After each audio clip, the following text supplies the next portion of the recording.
Channel. இன்றைக்கி நம்ம பார்க்க போகிறது வெஜிடபிள் பிரிஞ்சி. கல்யாண வீட்டிலலாம் எப்படி பிரிஞ்சி சாதம் பண்ணுறாங்களோ அதை தான் நம்ம இப்போ செய்ய போகிறோம்.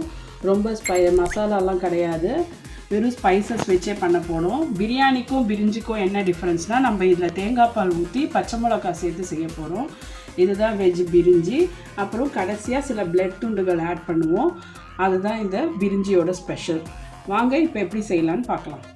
சாதத்துக்கு நான் 2 கப் பாஸ்மதி ரைஸ் ஒரு 20 மினிட்ஸ் ஊற வச்சு எடுத்திருக்கேன். ஒரு 2 பெரிய வெங்காயம் இப்படி மெலிசாக கட் பண்ணி எடுத்திருக்கேன்.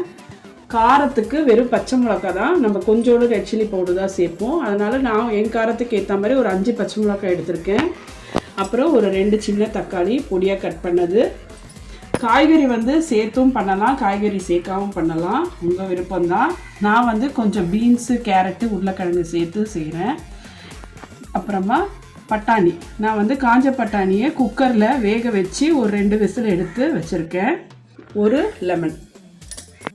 இந்த பிரிஞ்சிக்கு தேங்காய் பால் சேர்த்து தான் நம்ம செய்ய போகிறோம். நான் 2 கப் தேங்காய் பால் வரா மாதிரி எடுத்திருக்கேன். முதல் பால், ரெண்டாவது பால் ரெண்டையும் சேர்த்து மிக்ஸ் பண்ணி எடுத்திருக்கேன். தேவையான பொருட்கள், வாங்க நம்ம எப்படி பிரிஞ்சி செய்யலான்னு பார்க்கலாம். குக்கர் எடுத்துக்கோங்க. அதில் 2 குழிக்கரண்டி கடலை எண்ணெய் சேர்க்குறேன்.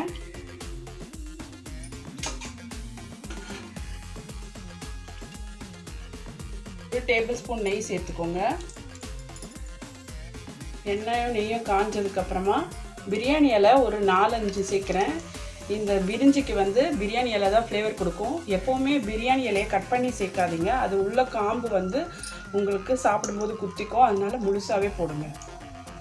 துண்டு பட்டை, அப்புறம் ஒரு 3 அன்னாசி பூ. இந்த ஃப்ளேவரில் தான் இது வரப்போகுது. நம்ம கரம் மசாலா எதுவும் சேர்க்க போகிறதில்ல, அதனால் இதெல்லாம் நிறைய போட்டுக்கோங்க.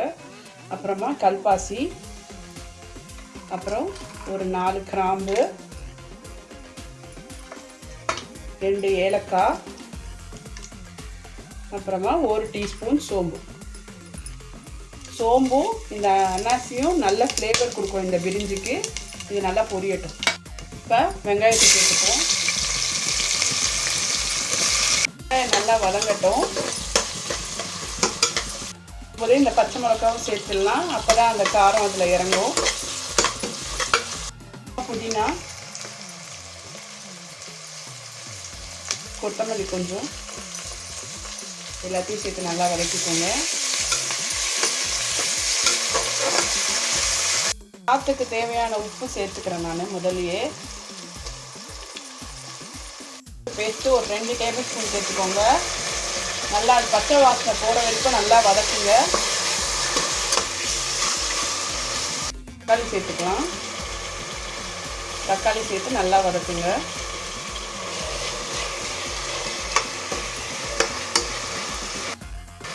இப்போ இந்த நறுக்கின காய்கறியும் இதோடு சேர்த்துக்கலாம்.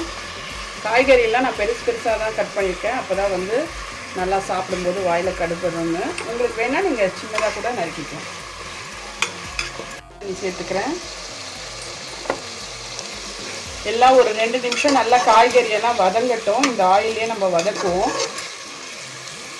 ஒரே ஒரு டீஸ்பூன் காஷ்மீரி சில்லி பவுடர் போடுறேன். இது வெறும் கலருக்காக தான். நம்ம காரத்துக்கு பச்சை மிளகாய் தான் சேர்த்துருக்கோம்.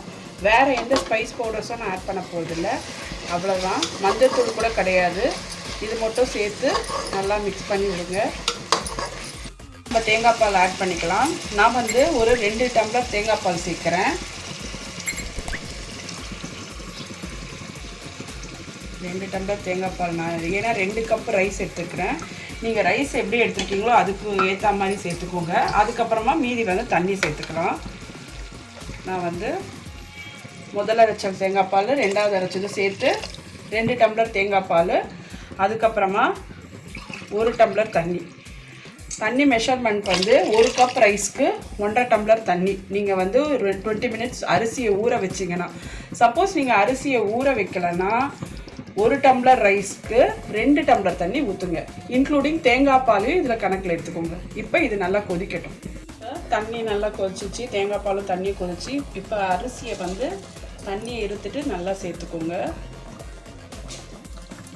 அரிசியை இப்படி மேலாக்க கலரி விடுங்க.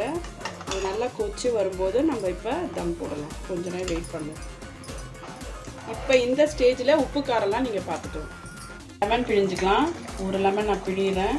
இது வந்து புளிப்பு டேஸ்ட்டுக்கும் சாதம் வந்து கொஞ்சம் ஒட்டாமல் வரும்.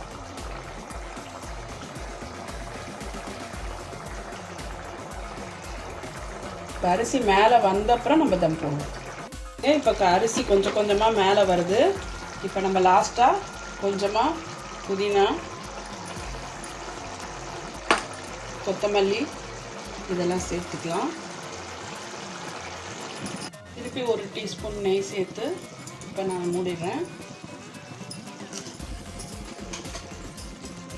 போட்டு மூடிட்டேங்க. இப்போ இதை வந்து தீயை குறைச்சி மீடியம் ஃப்ளேமில் வைங்க. 10 மினிட்ஸ் டைம் பார்த்துக்கோங்க. அதுக்கப்புறமா ப்ரெஷர் இறங்கினோன்னே நம்ம லிட் ஓப்பன் பண்ணலாம். பிரியாணி தம்மில் இருக்க நேரத்தில் நம்ம இப்போ வந்து ப்ரெட்டு வறுத்துக்கலாம். முதல்ல கொஞ்சம் முந்திரி பருப்பு வறுத்துக்கலாம். கொஞ்சமாக எண்ணெய் சேர்த்துக்கோங்க. முந்திரி பருப்பு ஆப்ஷனல் தான், நான் கொஞ்சம் வறுத்து சேர்த்துக்கிறேன். முந்திரி இந்த மாதிரி லேசாக வறுத்துக்கோங்க. இப்போ எடுத்துடுறேன்.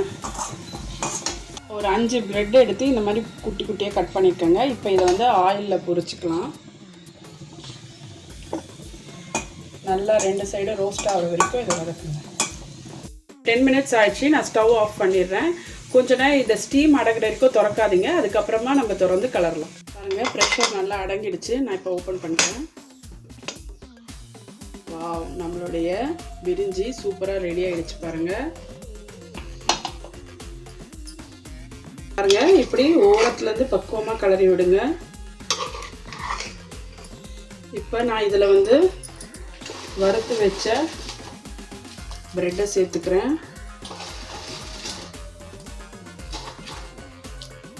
அதுக்கப்புறமா கேஷ்யூ எல்லாத்தையும் சேர்த்து இப்போ நல்லா கலந்து விட்டுக்கிறேன். கலந்து விட்டு சர்விங் பவுலுக்கு மாற்றிடுறேன். நம்மளுடைய பிரிஞ்சி சூப்பராக ரெடி ஆகிடுச்சு. பாருங்கள், நம்மளுடைய பிரிஞ்சி ரெடி ஆகிடுச்சு. ப்ரெட்டு வதக்கி போட்டு முந்திரியெல்லாம் மேலே தூவி சூப்பராக ரெடியாக இருக்குங்க.